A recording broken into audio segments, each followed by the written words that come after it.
नमस्कार, स्वागत है आप सभी का। मैं हूं हिमांशु और आप देख रहे हैं हलचल इंडिया। बेबाक खबर तेज असर। आइए नजर डालते हैं आज की खबरों पर। उत्तराखंड के धर्मनगरी हरिद्वार में 11 वर्षीय नाबालिग के साथ हुए दुष्कर्म के बाद हत्या के मामले में पुलिस ने एक हफ्ते के बाद गिरफ्तार किया। उत्तराखंड के धर्मनगरी हरिद्वार में 11 वर्षीय नाबालिग के साथ दुष्कर्म के बाद हत्या के मामले में पुलिस ने एक हफ्ते बाद आरोपी को गिरफ्तार किया। दरअसल मामला उत्तराखंड के हरिद्वार का है, जहां 11 वर्षीय नाबालिग के साथ हुए दुष्कर्म के बाद हत्या के मामले में आरोपी को एक हफ्ते बाद सुल्तानपुर से गिरफ्तार किया। वहीं ज्वालापुर में हरिद्वार के एसएसपी सेंथिल अबुदई ने प्रेस कॉन्फ्रेंस में बताया कि 5 राज्यों की टीम आरोपी को पकड़ने के लिए भेजी गई थी और 300 होटल और धर्मशाला में आरोपियों की छानबीन के लिए 200 लोगों से सीधा संपर्क किया गया था। तब आरोपी को पकड़ने में सफलता हाथ लगी। वहीं एसएसपी ने हरिद्वार की जनता का धन्यवाद किया। तो है ये जो पिछले संडे जो जघन्य एक अपराध हुआ है, उसमें एक दूसरा आरोपी है, उनका गिरफ्तारी में आज हमारा पुलिस का जो हमारा हरिद्वार पुलिस टीम का बहुत अच्छा एक सफलता मिली। उनका हमने गिरफ्तार कर दी गई है। उनका जिला सुल्तानपुर उत्तर प्रदेश हमने गिरफ्तार किया है। ये सबसे बड़े चुनौती था, क्योंकि अपराध एक तरफ से जो बहुत जघन्य अपराध है और उस अपराध का वर्कआउट करना एक तरफ से एक चैलेंज है। उसका इन्वेस्टिगेशन जो है सही तरीके से लेके जाना है और लोगों के बीच में भी एक आक्रोश था कि इनका शीघ्र गिरफ्तारी को लेकर जो है, तो इसलिए जो है तीनों चीज बैलेंस करके जिला हरिद्वार पुलिस ने बहुत अच्छा काम करके हमारा टीम जो 5 राज्यों में हम लोग गए थे, लगभग 300 होटल धर्मशाला में हमने तलाश का अभियान करी। हमने लगभग 300 लोगों का सीडीआर और लगभग 200 लोगों से हमने पूछताछ करी। और यूपी में भी जो है हमने लगभग 5 जिलों में जो है हमारा कार्रवाई लगातार चली रही। तो आज सुबह हमारा सफलता मिली। ये बहुत बड़ी चुनौती है हमारे लिए, लेकिन आप लोगों का सपोर्ट से, हरिद्वार जनता का सपोर्ट से जो है बहुत अच्छा सा एक सफलता मिली है। आज हमें टोटल जो है लगातार गश्ती में लगे थे, विभिन्न राज्यों पे काम कर रहे थे। इस मामले का गंभीरता को देखते हुए जो है हमारा डीजीपी महोदय ने रोज इस टीम के इसका हमारा सभी टीमों के कार्य की समीक्षा करी और इन्वेस्टिगेशन में उन्होंने उचित दिशा निर्देश दिए हैं। और हमारे डीआईजी मैडम ने भी इधर कैंप करके जो हमारा कार्य का जो बहुत क्लोजली मॉनिटर करके इसका समीक्षा करते रहे। इसलिए एक टीम वर्क से हमें सफलता मिली है और इनका आपराधिक इतिहास के बारे में अभी हम जांच कर रहे हैं। जैसा कुछ पता चलता है आपको जरूर हम अवगत कराएंगे।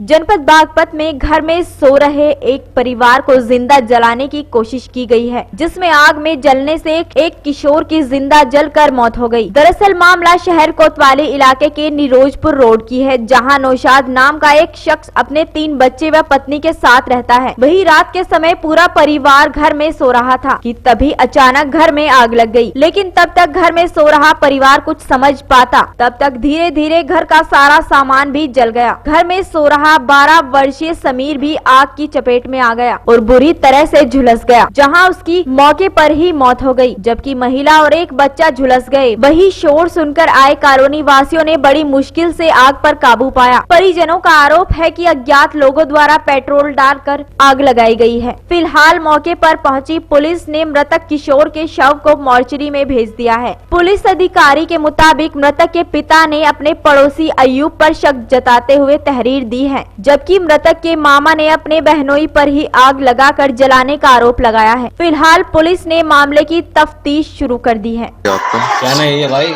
जो आग लगी है हमारे पे एक आदमी पे शक है, बस ये उजमा पे है, ठीक।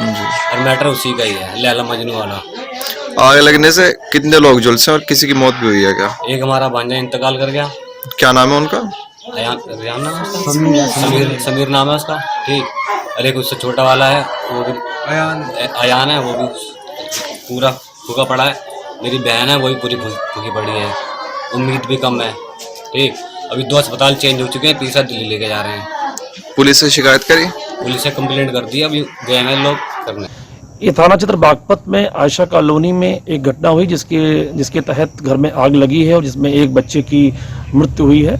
मौके पर पुलिस पहुंची थी, अग्निशमन विभाग भी पहुंचा था और फील्ड यूनिट की टीम भी पहुंची है।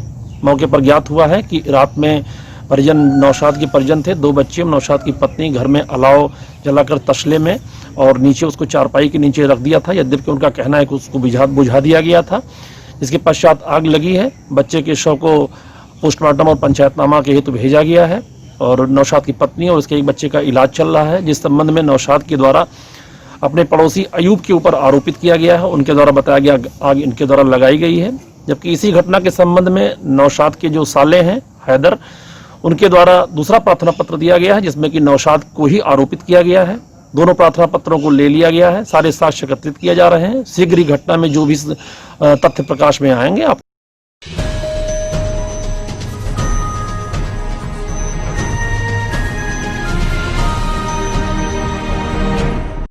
जनपद शामली में चोर की लाइव पिटाई का वीडियो सामने आया है। दरअसल मामला जनपद शामली का है, जहां चोर की पिटाई का वीडियो वायरल हो गया, जिसमें महिला ने चोर को 20 सेकंड में 12 जूते मारे। दरअसल महिला किराने से पानीपत जाने वाले वाहन के इंतजार में खड़ी थी। महिला का आरोप है कि चोर बैग छीनकर भाग रहा था, जिससे आसपास के लोगों ने एक महिला के शोर करने पर दबोच लिया और बाद में चोर की जबरदस्त पिटाई की। पिटाई के दौरान पास खड़े एक युवक ने पिटाई का वीडियो कैमरे में कैद कर लिया। वीडियो सोशल मीडिया पर वायरल कर दिया। वहीं पुलिस आरोपी चोर को पकड़कर जांच पड़ताल शुरू कर रही है।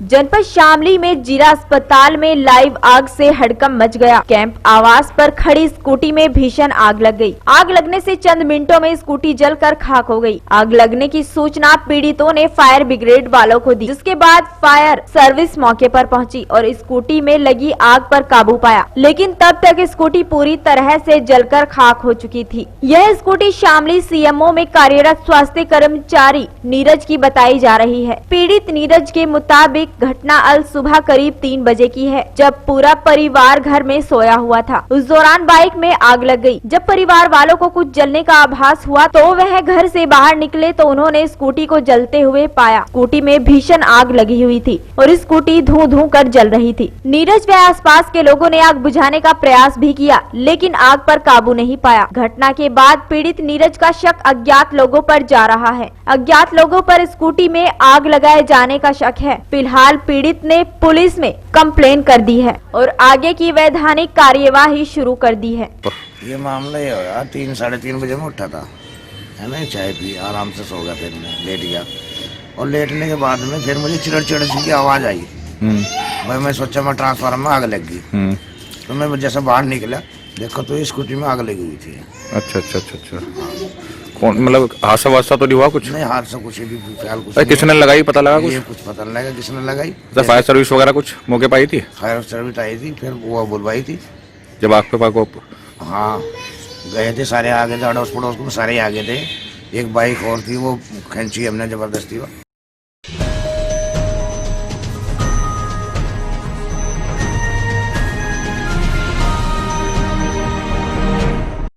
जनपद बागपत में कलेक्ट्रेट परिसर में आज सीमा विवाद के चलते किसानों ने पड़ोसी राज्य हरियाणा के किसानों पर दबंगी कर उनकी जमीन कब्जाने व फसल उजाड़ने का आरोप लगाते हुए बागपत के प्रशासनिक अधिकारियों से शिकायत की है। नगला बहलोलपुर गांव के किसान आज कलेक्ट्रेट पहुंचे, जहां उन्होंने हरियाणा के किसानों पर उत्पीड़न करने का आरोप लगाते हुए धरना दिया। किसानों का कहना है कि 60 वर्षों से उनकी जमीन यमुना खादर में है, जिस पर वह खेती करते हैं, लेकिन हरियाणा के किसान उस पर अपना हक जताते हैं और वहां एक स्थानीय बीजेपी नेता के साथ मिलकर उनकी उगाई फसलों को उजाड़ देते हैं, जबकि उनके नलकूपों में भी आग लगा चुके हैं। कई बार इसकी शिकायत वे हरियाणा पुलिस प्रशासन से भी कर चुके हैं, लेकिन कोई सुनवाई नहीं हुई, जिसके चलते आज नगला बहलोलपुर गांव के कई किसान कलेक्ट्रेट परिसर पहुंचे, जहां उन्होंने एडीएम बागपत अमित कुमार को शिकायत की और निष्पक्ष कार्यवाही की मांग की। हमारा जमुना पर जमीन की जुताई करती है हरियाणा वालों ने और दबंगाई से कब्जा कर रहे जमीन पर। हमारी पर 60 साल पुरानी हमारी कास्ट है, वहाँ गिरदावरी पड़ी ओड है। हम बोल रहे थे 60 साल थे और अब वे वहाँ का एक पार्षद है खुरमपुर गांव का नंद किशोर, वो उस पर कब्जा कर रहा जी। जब रैन 2-3 ट्रैक्टर बना रखे हैं बंद बॉडी के और उसमें उन्हें हमारे ऊपर चढ़ा हुआ आदमियों के ऊपर, सारे हमारे फोटो वीडियो सब है हमारे पास में। इससे पहले आपने कहीं शिकायत की है? शिकायत करी कुंडली थाने में, हम कम से कम 10 शिकायत कर ली हमने।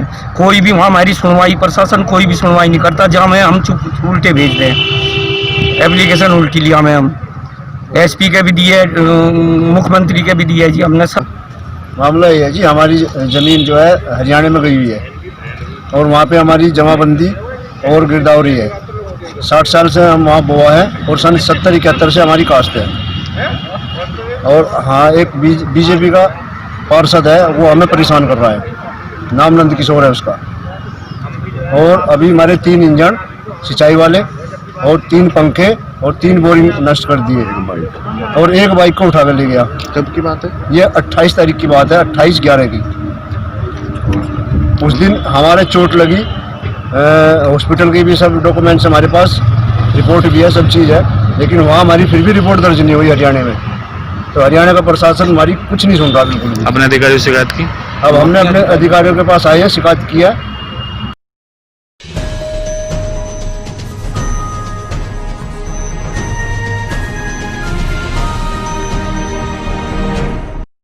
अमरोहा के हसनपुर में कनेटा रोड पर युवा एकता सम्मेलन की बैठक का आयोजन किया गया, जिसकी अध्यक्षता शोएब और विशाल चौधरी ने की, जहां सभासद जाहिद अली को सैकड़ों युवाओं ने सम्मानित कर फूल माला पहनाकर उनका जोरदार स्वागत किया। वहीं सम्मेलन में सभासद जाहिद अली बंजारा ने युवाओं को मिलजुल कर रहने की एवं आपस में एकजुटता रखने की मिसाल दी।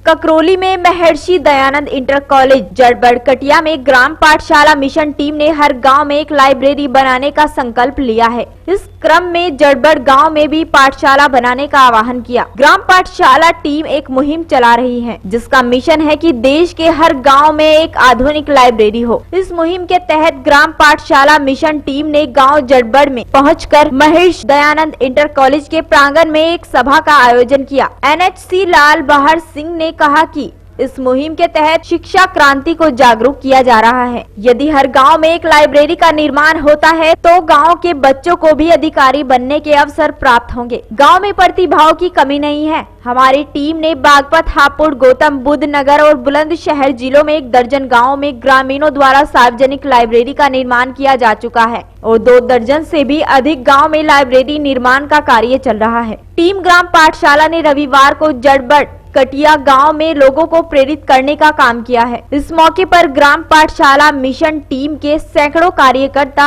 एवं युवक मौजूद रहे।